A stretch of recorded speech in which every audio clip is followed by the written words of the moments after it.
एक गुरु के 6 चेले थे। गुरु को निर्णय करने में समस्या आ रही थी कि उत्तराधिकारी किसको बनाऊं।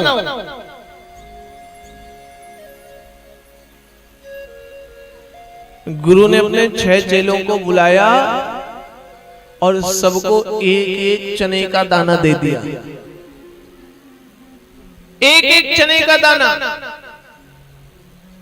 और कहने लग गए मैं 15 वर्ष बाद आऊंगा, जो मेरे द्वारा दिए गए चने के दाने को सुरक्षित रख लेगा उसको मैं उत्तराधिकारी बना दूंगा, मेरी गद्दी को वो संभालेगा, मेरी गद्दी पर बैठने का अधिकारी तो वो रहेगा जो मेरे इस चने के दाने को 15 साल बाद सुरक्षित रखेगा।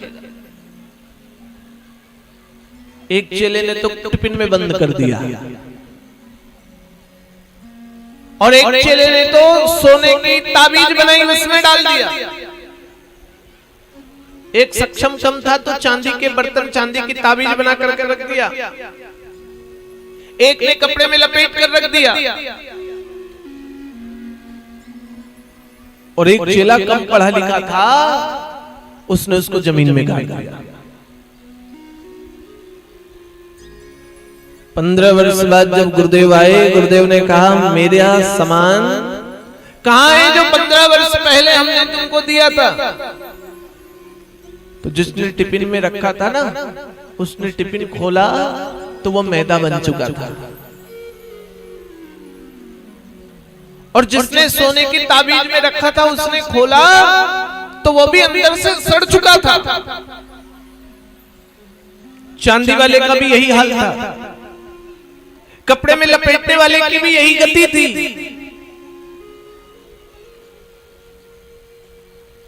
पांचों शिष्यों के चने के दाने या तो सड़ चुके थे, गल चुके थे, या डस्ट बन चुके थे। 6वें शिष्य से गुरुदेव ने कहा मैंने तुम्हें भी एक दाना दिया था, वो कहाँ है, लाओ। शिष्य कहता गुरुदेव वो दाना इतना बड़ा हो गया, इतना बड़ा हो गया कि यहां लाया नहीं जा सकता, आपको तो चलना पड़ेगा। और वो भंडार में गया, ले जा करके दिखाया तो कुंटलों के कुंटलों चने के दाने हो गए। गुरुदेव ने कहा हमारा उत्तराधिकारी तो यही बन सकता है। इसलिए श्री व्यास जी महाराज भी चिंतन कर रहे हैं कि उत्तराधिकारी इस भागवत का ज्ञान किसको दिया जाए। वर्णन आता है श्री व्यास जी ने सुखदेव जी महाराज को विदेहराज राजा जनक के पास भेजा, और जब जनक जी के पास श्री सुखदेव जी महाराज गए, राजा जनक से मुलाकात हुई। सुखदेव जी महाराज ने कहा पिता ने मुझे भेजा है, मैं व्यास पुत्र हूं, आपसे विद्यार्जन ज्ञानार्जन के लिए भेजा है। जनक जी ने कहा अभी समय नहीं है, वहां उस स्थान पर जाकर बैठ जाओ, 2 दिन बाद मैं आपसे मिलूंगा, मैं राजा हूं। जानते हो उसी समय राजा जनक के पास ज्ञान लेने के लिए नारद जी भी आए, और नारद जी भी सुखदेव जी महाराज के बगल में बैठ गए, और नारद सुखदेव दोनों बगल में बैठे थे कि राजा जनक ने परीक्षा लेने के लिए एक सुंदर स्त्री को भी भेज दिया। सुंदर सी स्त्री को भेजा, और सुंदर सी स्त्री को देख करके नारद जी को तो लगा भैया मैं पृथ्वीभ्रष्ट ना हो जाऊं, एक बार तो फंस चुका हूं। एक बार तो मैं जब यात्रा कर रहा था तो विश्व मोहिनी ने मुझे ऐसा मोहित किया, ऐसा मोहित किया, ऐसा मोहित किया कि मैंने श्राप दे डाला नारायण जी को, इसलिए इस बार बच के रहना। दूर हटने लग गए, और सुखदेव जी महाराज तो अपनी उस समाधि की अवस्था में नेत्र खोल के भी बैठे रहे।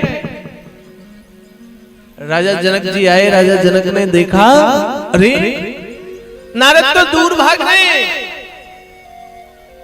और सुखदेव तो उस अवस्था में रहते हुए भी इससे निर्लिप्त है। जानते हो सन्यास का मुख्य उद्देश्य या सन्यास का अर्थ ही यही होता है कि संसार में रहते हुए संसार से लिप्त न हो।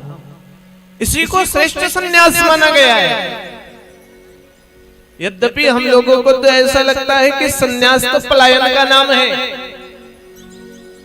सन्यास तो भागने का नाम है, गृहस्थ आश्रम को त्यागने का नाम है।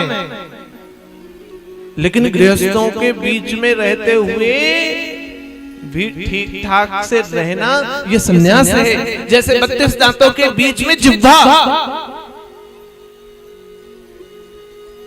सारे जिह्वा जो है, सारे दांत जिह्वा को काटने का प्रयत्न करते हैं लेकिन काट नहीं पाते। जनक जी ने व्यास जी को कहा, व्यास जी ये आपका पुत्र यही भागवत के ज्ञान को प्राप्त करने के लिए श्रेष्ठ है। और श्री व्यास जी ने सुखदेव जी महाराज को भागवत का ज्ञान दिया। आज राजा परीक्षित प्रश्न कर रहे हैं, गुरुदेव 7 दिन में मरने वाले प्राणी को करना क्या चाहिए? अच्छा, ईमानदारी से हृदय में हाथ रख करके विचार करो। यदि आपको कोई डॉक्टर कह दे कि इनको घर ले जाओ, 2, 4, 5 दिन में, 7 दिन में इनकी मृत्यु होनी है, तो आप क्या करोगे?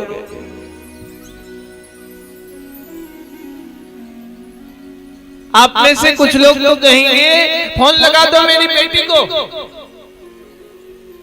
बेटी को बुला दो देख लूं, नाती को बुला दो देख लूं, पोते को बुला दो देख लूं, इसको बुला दो देख लूं। और एक बात जानते हो, यहां जितने लोग विराजमान हैं उन सबकी मृत्यु 7 दिन में ही होनी है। अब मेरे से पूछो कैसे? तो भैया कोई सोमवार मरेगा, कोई मंगल, कोई बुध, कोई गुरु, कोई शुक्र, कोई शनि, कोई रवि।